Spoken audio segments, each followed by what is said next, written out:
आप सबों को जय मसीह की। मैं जीवित परमेश्वर को धन्यवाद देता हूँ, उसने आज की रात्रि संभाला, इस नए दिन को दिखाया, इसलिए पिता परमेश्वर को धन्यवाद हो। आइए मेरे साथ आज की सुबह हम परमेश्वर के वचन से सीखेंगे। मेरे साथ निकालिए प्रेरितों का काम 13 अध्याय 1 पद से लेकर 3 पद तक। यहाँ इस प्रकार से लिखा है, अंताकिया की कलीसिया में कई भविष्यवक्ता और उपदेशक थे, जैसे बरनबास और समोन जो नीगर कहलाता है, और लुकियुस कुरेनी, और चौथाई देश का राजा हेरोदेस का दूत भाई मनाहेम और साउल। जब वे उपवास सहित प्रभु की उपासना कर रहे थे तो पवित्र आत्मा ने कहा, मेरे लिए बरनबास और साउल को उस काम के लिए अलग करो जिसके लिए मैंने उन्हें बुलाया है। तब उन्होंने उपवास और प्रार्थना करके और उन पर हाथ रखकर उन्हें विदा किया। परमेश्वर पिता इस वचन के अनुसार हम सबों को आशीष प्रदान करें।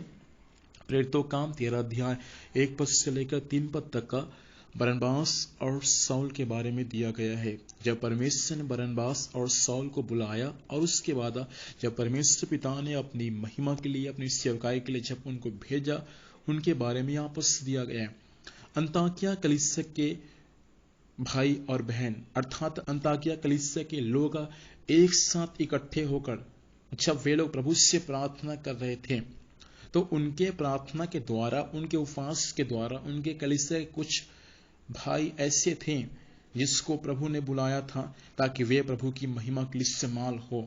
जब अंताकिया की कलीसिया में कुछ भविष्यवक्ता भी लोग थे जिनका नाम 1 पद में दिया गया है, और भी बहुत से लोग थे जो वरदानों से भरे हुए थे।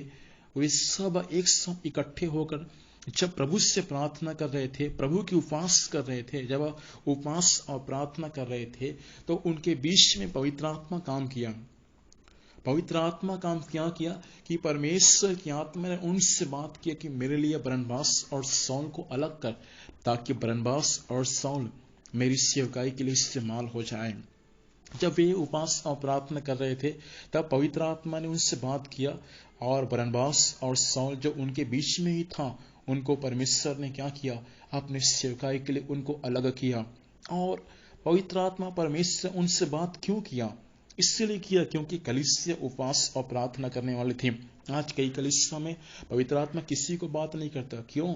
क्योंकि आज कलीसिया उपवास और प्रार्थना नहीं करता। लेकिन इन दिनों में कलीसिया उपवास और प्रार्थना करने वाले हो जाएं, ताकि आप पवित्र आत्मा के शब्द को पहचान सके, ताकि आप पवित्र आत्मा की आवाज को सुन सके।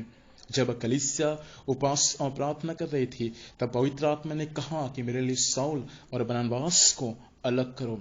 आज मेरे भाई और मेरे बहन, परमेश्वर के भक्तों, परमेश्वर की वचन आज की सुबह आप लोगों से कहना चाहता है, आप इन दिनों में उपवास और प्रार्थना के लिए अपने आप को समर्पित करने वाले हो जाए। आपके कलीसिया में कुछ बरनबास है, कुछ साउल है जिसको परमेश्वर अपनी महिमा के लिए इस्तेमाल करना चाहता है, लेकिन अभी तक वे अपनी बुलाहट को समझ नहीं पाए हैं। लेकिन कलीसिया यदि उपवास और प्रार्थना करने के लिए अपने आप को समर्पित यदि करेगा, तब परमेश्वर उनको अपनी महिमा के लिए इस्तेमाल करेगा, जो कलीसिया के अंदर में बैठ के प्रभु की आराधना करते हैं। साउल और बरनबास कलीसिया के अंदर में ठहर कर वे उपवास और प्रार्थना कर रहे थे। तब पवित्र आत्मा परमेश्वर ने उनसे बात किया और वे लोग बरनबास और साउल को अलग किया ताकि वे प्रभु की सेवा कर सके। और जब उनको अलग किया और जब उनको भेजा तो कलीसिया के अगुवे लोग, कलीसिया के प्राचीन लोग उनके सिर पर हाथ रखा ताकि वे आशीष को पाकर वे प्रभु की सेवकाई कर सके। आज की सुबह के समय परमेश्वर के वचन आप लोगों से कहना चाहता है, आपके कलीसिया में कुछ भाई ऐसे हैं, कुछ भाई ऐसे हैं, कुछ बहन ऐसे हैं जिसको परमेश्वर अपनी महिमा के लिए इस्तेमाल करना चाहता है, लेकिन वे अभी तक अपनी बुलाहट को पहचान नहीं पाए हैं। लेकिन कलीसिया इन दिनों में उपवास प्रार्थना करने के लिए आज की सुबह यदि अपने आप को तैयार करेगी तो परमेश्वर आपके कलीसिया के कुछ भाई को, कुछ बहन को प्रभु अपनी महिमा के लिए इस्तेमाल करेगा। आपके कलीसिया में कुछ साउल है, कुछ बरनबास है जिसके प्रति परमेश्वर की योजना है कि वे प्रभु की सेवा करें, वे प्रभु की सेवकाई के लिए इस्तेमाल हो जाए। यदि इस्तेमाल होना है तो कलीसिया को उपवास और प्रार्थना करने की आवश्यकता है। प्रभु चाहता है इन दिनों में हम परमेश्वर से उपवास करें, हम प्रभु के सामने प्रार्थना करें, ताकि हम अपने बुलाहट को समझकर, ताकि हम कलीसिया के उन जवान भाई और बहन के बुलाहट को समझकर हम उनको प्रभु की सेवकाई के लिए तैयार करके उनको भेजने वाले हो जाए।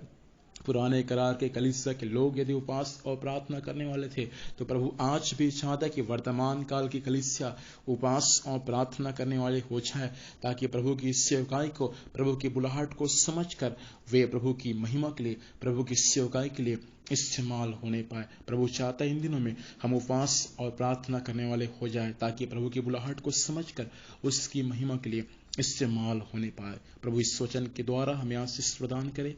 आइए हम प्रभु से प्रार्थना करें। सर्वशक्तिमान जीवित परमेश्वर, धन्यवाद देते हैं प्रभु आपके वचन के लिए।